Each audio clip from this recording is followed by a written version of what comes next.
how to set the default location of your external game drive.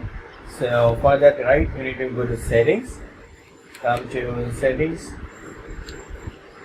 click on the settings.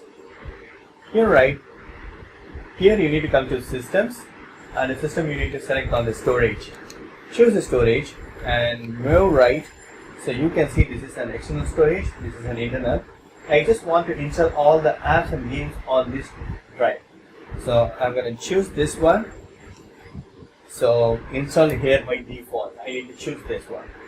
So install here by default. I'm going to choose that.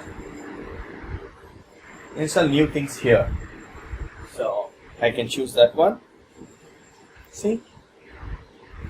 That's it. Now it's set. That's it. This is the way you can assign the default location on your external game drive. That's it. Hope this video is very much helpful. Thank you so much for watching. Please provide comments and feedbacks in my comments. Thank you. Bye.